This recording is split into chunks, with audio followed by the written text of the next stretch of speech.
Bueno, y causó mucho estupor en las últimas horas, no solamente, principalmente sí en los organismos de derechos humanos, en las víctimas de la represión ilegal, del terrorismo de Estado, en la última dictadura cívico-militar, pero yo diría también en la sociedad toda, que había metabolizado en cierto modo en estos últimos años una política de Estado. Una política que acompañó el Parlamento, una política que acompañó evidentemente el Frente para la Victoria mientras fue gobierno nacional y que también era acompañada por la Corte Suprema de Justicia en estos últimos 10 años, o durante 10 años, para decirlo de otro modo. Sí, una política, la dificultad de crear una política de Estado, bueno, en materia de derechos humanos se había logrado cierto consenso. Pero en las últimas horas ocurrieron dos episodios que me parece que están emparentados. Después les vamos a preguntar al invitado si él cree lo mismo. Primero, el martes, la Conferencia Episcopal Argentina, la jerarquía de la Iglesia Católica, llamando al diálogo entre víctimas y victimarios, está hablando de la misma época, ¿no? Del terrorismo de Estado de los años 70.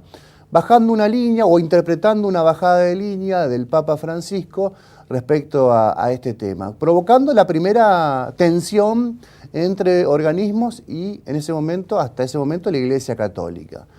Tras cartón, un día después, el miércoles, es decir, ayer, nos enteramos del fallo de la Corte que, dividido, ciertamente, 3-2, pero que, bueno, por mayoría, decidía aplicar un beneficio, una ley ya extinta, derogada en el 2001, que se llamaba la ley del 2x1, que le permitía al reo que había transitado el tercer año de detención, computarle ese tercer año o computarle el primer día del tránsito de ese tercer año como doble.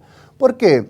Porque la Constitución y porque la ley establecía un plazo razonable para estar detenido en situación de prisión preventiva, que eran 2 años. Y si este periodo trascendía, se pasaba, el detenido tenía el beneficio o tenía la herramienta de pedir el beneficio.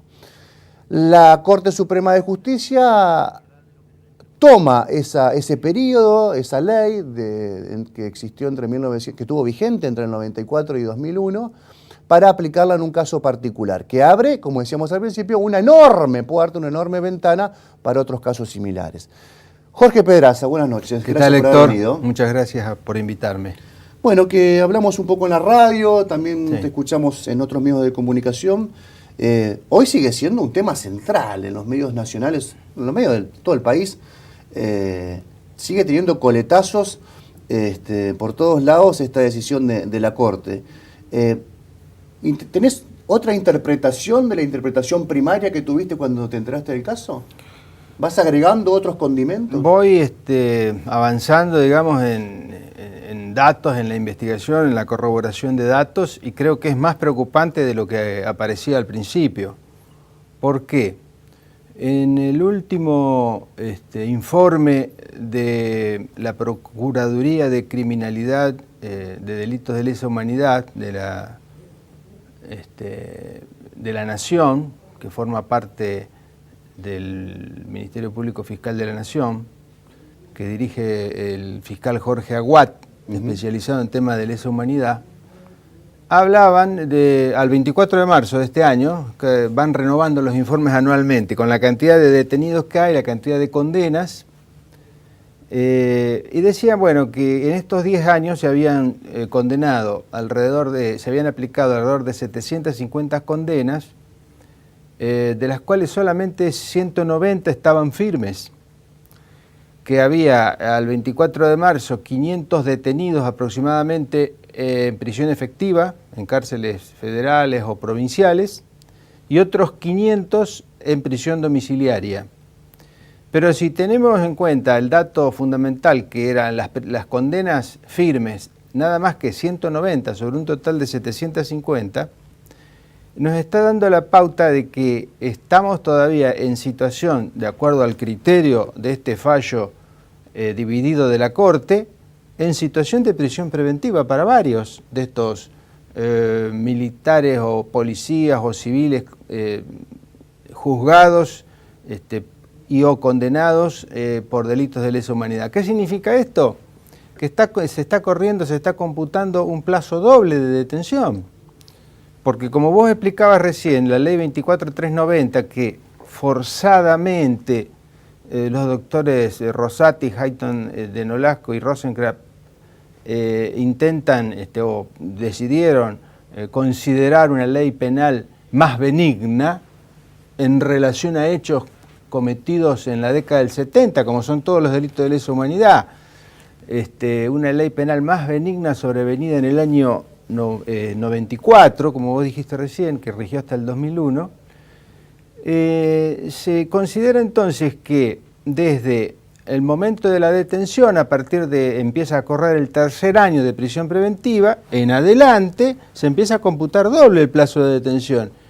Y hay personas que ya llevan detenidas por, digamos, en esta situación sin condena firme, porque apelan hasta las últimas consecuencias, hasta las últimas instancias, que tienen derecho a apelar, pero la justicia muchas veces es lenta en la resolución de los casos, los tribunales orales federales son lentos, el Tribunal de Casación también lo es, la Corte Suprema de Justicia de la Nación también lo es cuando resuelve los recursos de inconstitucionalidad.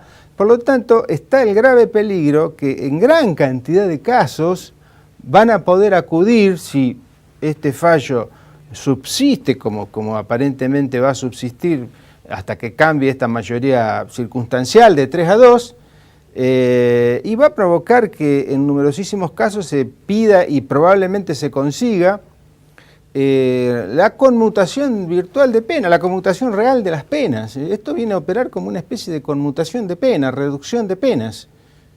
Entonces, fue un hecho sorpresivo que resulta preocupante. Hoy todos los especialistas, los constitucionalistas, desde Sapsay, Gil Domínguez, Gargarella, por decir algunos nombres, salieron a criticar duramente el fallo, no hay prácticamente ningún constitucionalista de nota que se anime a salir a defenderlo el fallo. Digamos, no estaba obligada la Corte a enfocar esta temática o a resolver esta petición de esa manera, porque la ley 24390, que dicho sea de paso fue un mamarracho jurídico, que no tuvo réplica en ningún lugar del mundo, salvo en Ecuador, surgió por un problema práctico de que no había suficientes lugares de detención, eso motivaba los motines penitenciarios y demás. Acá muchas veces en la Argentina se van haciendo las leyes procedimentales de acuerdo a la cantidad de lugares de detención que existen. Es una triste realidad, es una triste realidad.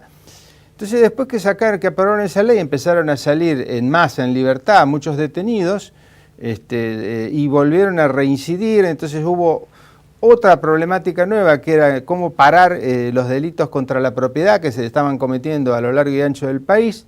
Entonces deciden pegar el volantazo, el bandazo, la derogan en el año 2001 a la ley, y luego se termina meses después con la famosa ley Bloomberg, que 2004, que termina de sacar al Código Penal de una composición razonable entre sus normas, ¿no es cierto?, aplicando a determinadas penas sanciones altísimas en relación a otras y demás. El delito de estafa de guante blanco quedó siempre muy por debajo, y los delitos de aquel morochito con un tramontina que está dado vuelta por la droga, que quiso robar 200 pesos, le dan 5 años de entrada nomás. Quedó totalmente desquiciado el Código Penal. Pero no era una ley penal sustancial esta era una ley para salir al paso, diciendo que de esa manera reglamentaban el derecho surgido en el Pacto de San José, en el punto 7 del Pacto San José de Costa Rica, que solamente dice toda persona tiene derecho a un plazo razonable en su juzgamiento. Eso nomás dice la Corte, el Pacto de San José de Costa Rica. Pero esta interpretación que decía ser reglamentación de ese pacto, que nosotros habíamos, que luego con las reformas constitucionales en el 94 se había aceptado y se había adherido, termina siendo, como dije recién, una ley despreciable, un esperpento, un mamarracho, que solo sirvió para un problema coyuntural de cuestiones penitenciarias.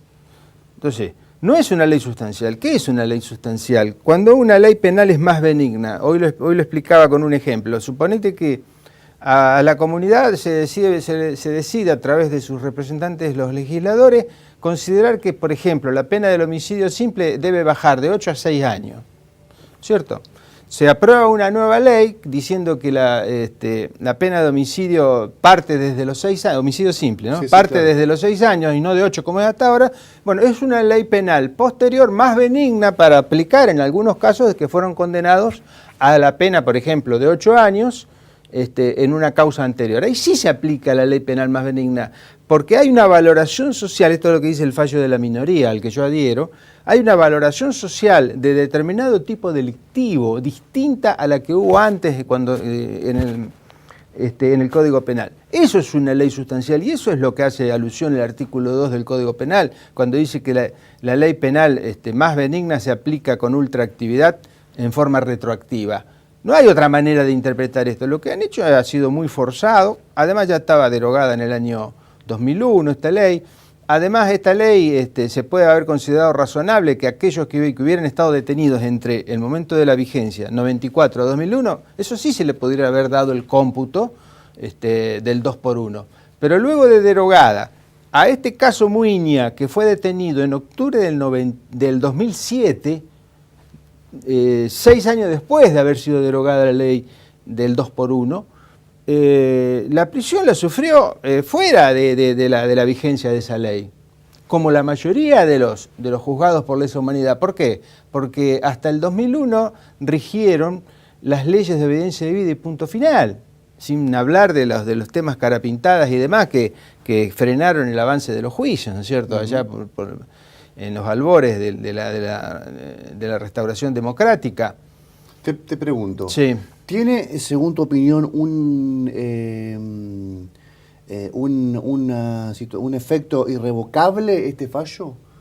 Para decirlo de otra manera más coloquial, ¿no hay vuelta atrás? Si se ¿o puede sí? apelar, si se puede apelar ante un organismo Sí. internacional. Yo creo que se van a hacer presentaciones ante la Corte Interamericana de Derechos Humanos. En la justicia argentina no hay, No, obviamente, porque está es claro, el no hay órgano superior, ¿no es cierto? Pienso que algunas presentaciones se pueden hacer, pero la Corte ya adelantó que no son revisables sus fallos en una decisión. Yo creo que no va a tener eficacia, o sea, va a ser muy difícil revertirlo, porque es una decisión respecto de leyes locales, de una determinada interpretación sobre supuestas ley penal más benigna, que de acuerdo a esta mayoría circunstancial de la Corte. Así que bueno, estamos en problemas. Nadie sabe qué cantidad de casos va a abarcar esta petición masiva que se va a generar a partir de estas horas, ¿no es cierto? Y es una lástima porque se desbarata por un lado lo que fue una excelente política de Estado que arranca desde Alfonsín, cuando se animó a juzgar a la Junta Militar, con una relación de fuerza muy poco favorable en ese momento, una actitud muy valiente, hasta que luego vinieron las rebeliones de los militares en contra de estos juzgamientos y para que no avanzara a otras jerarquías, arrancando por la fuerza de las leyes de obediencia debida, punto final, y después el indulto de Menem. Yo creo que este fallo va a tener vigencia, indudablemente. Va a ser muy difícil revertirlo, salvo por otra mayoría, que cambie la mayoría circunstancial en la composición de la Corte, que haya otra interpretación. Hay quienes que sostienen que los delitos de lesa humanidad están contenidos dentro de un marco de imprescriptibles, sí, y de indultables. Hoy, bueno, se lo leía a Sapsay a estas definiciones. ¿Esto no representa un blindaje frente a otros delitos, vamos a ponerle la denominación de comunes, digamos, a los delitos de lesa humanidad? ¿No son lo mismo los delitos comunes que los delitos de lesa humanidad? Indudablemente tienen otras características los delitos de lesa humanidad por su gravedad, por su imprescriptibilidad, como bien dijo Sapsay. Son delitos que no prescriben, por eso se los ha podido juzgar muchísimos años después que ocurrieron, ¿no es cierto? Declarando expresamente los tribunales la imprescriptibilidad de los mismos. Yo considero que en la práctica, al producirse una conmutación o una reducción de hecho de las penas, que puede oscilar entre 4, 6, 8 años, depende de cada caso, y es preocupante esto de que solamente habría 130 condenas firmes únicamente de un universo de 750 condenas. Entonces, esto es lo preocupante, se burlaría la imprescriptibilidad de los delitos de lesa humanidad por un atajo consistente en la aplicación de ley supuestamente ley penal posterior más benigna, aplicada con ultraactividad en forma retroactiva. A mi modo de ver no resiste jurídicamente el menor análisis. Vamos a ver cómo siguen los acontecimientos. Yo creo que las expresiones siguen siendo de repudio generalizado. A mí me preocupan algunas reacciones. Qué sé yo, hoy, por ejemplo, la agrupación Hijo convocó en la puerta del arzobispado una manifestación. Si bien fue pacífica, fue el derecho de peticionar a las autoridades en el marco de un pedido de diálogo de la Iglesia, la agrupación presentó allí un escrito, entiendo, pero a mí me preocupa que vuelvan, que existan reacciones, ¿no es cierto?, que no corresponden, producto de una mala aplicación de la herramienta de la justicia. Uh-huh. ¿Vinculás el llamamiento de la conferencia episcopal a un diálogo y a un consenso con el fallo? Yo creo que hay una... Como dentro de un clima de época. Hay una evidente relación entre lo que la Iglesia viene pregonando desde hace muchos años, incluso en lo que es la postura de Bergoglio, del Papa Francisco, porque esta política actual del episcopado no se haría sin la anuencia y el pedido de Papa, y está íntimamente relacionado con todo esto. No sé si esa habrá sido la condición para ser electos ministros de la Corte, si ya entraron con algún pedido en ese sentido, o si fueron propuestos por la Iglesia para, entre otras cosas, algún cometido en este sentido. A mí yo entro a dudar de todo ahora porque no me cierra este fallo de estas características, la gravedad de las consecuencias que va a tener este fallo. Así que sí, entiendo que está íntimamente relacionado la política de lo que pretende la Iglesia, que la han buscado desde distintas formas, ¿no es cierto? La han buscado, han intentado de distintas maneras plantear reconciliaciones forzadas, plantear amnistía, plantear el juzgamiento de la otra parte, de lo que ellos llaman la verdad completa, para luego presionar hacia una negociación, hacia una amnistía de ambos bandos. Entonces, como no ha dado resultado todo eso, no ha tenido apoyo ni judicial ni apoyo político, nos encontramos con este otro tipo de sorpresa, que es por donde nadie lo esperaba, O sea, entonces, resulta muy preocupante y bueno, vamos a ver cómo siguen los acontecimientos, ¿no? Gracias, Jorge Pedraza, por la visita. Bueno, a vos. Jorge Pedraza, abogado, ex querellante en causas vinculadas a la última dictadura militar. La causa Brusa se inicia con tu denuncia, el expediente. Sí, había varios denunciantes en ese momento. Yo lo que hice primero fue una querella, eso sí. Ajá. La primer querella la presenté. La presenté yo por derecho propio. 2002, sí, 2002. Cuando Freiler, que hoy está en la cuerda floja, había... Sí, Freiler comentan, porque el tema fue así, Garzón manda a pedir la extradición, como regían las leyes de audiencia de punto 2001. Final. 2001, el juez Garzón, Baltasar Garzón de España, a donde se le canalizaban las denuncias, porque él las recepcionaba a través de colegios de abogados de distintas ciudades del país, solamente se podían abrir causas de la verdad histórica, que eran los restos de NN y demás, pero penalmente nada, porque estaban vigentes las dos leyes de audiencia y de punto final. Entonces, cuando Garzón manda a pedir la extradición de algunos represores, el gobierno de la Rúa existía un tratado de extradición con España, que la única manera de zafar de la extradición era iniciar una causa acá en la Argentina. Entonces, a través del procurador Becerra, se le encomienda al fiscal Freiler, que hoy está en problemas, sí. Camarista, sí, camarista, que radique la denuncia en Santa Fe, y creo que ni siquiera viene personalmente, la manda por correo. Esa es la versión que yo tengo, ¿cierto? Sí, sí. Y luego deriva en lo que fue la causa Brusa, que recién en febrero del 2005 se los detiene al primer grupo de responsables. El 5 de febrero. ¿No? Sí, en los primeros días de febrero, el 5 de febrero. Así que, y la condena es en diciembre del 2009, 22, pero los distintos recursos que fueron presentando, yo entiendo que la última actuación de la Corte es más o menos en el 2012-2013. O sea que ahí hay también un plazo de cómputo desde el 2007 hasta el 2012 para computar a favor o para reducirle la pena a estos represores. Cada incidente que te había despedido, pero surgieron otros temas. Cada incidente que presenta un imputado, sí. Cada apelación, cada incidente, cada situación que se plantee desde la defensa, ¿tiene efecto suspensivo sobre la investigación? ¿O la investigación puede seguir su curso mientras se resuelve este incidente? ¿Incidente de qué tipo, por ejemplo? Por ejemplo, de cosa juzgada, o incidente de nulidad, o incidente de pedido de apartamiento de los investigadores. No, bueno, si hay un pedido de que se aparte algún juez, se recusa algún juez, ahí sí se suspendería, pero ningún otro incidente puede hacer suspender la investigación, ¿no es cierto? La investigación tiene que seguir su curso. Pero bueno, ha demorado mucho, pero acá han habido también elementos de fuerza mayor, ¿no es cierto?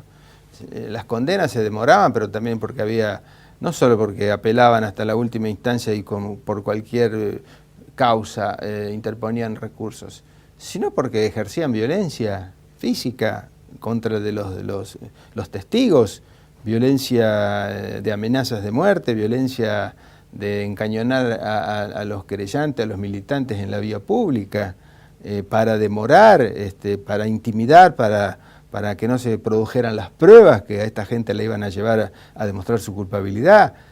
Por eso se demoró tanto.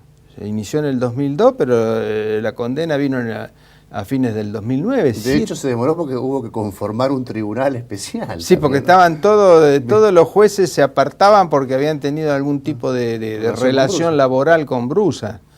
Sí. Que ese es otro tema de que supimos conseguir en nuestra democracia, que fue juez electoral Brusa. Era como que lo tenían amenazado de que hiciera bien las cosas a nivel electoral, si no, algún día se le podía volver en contra el pasado.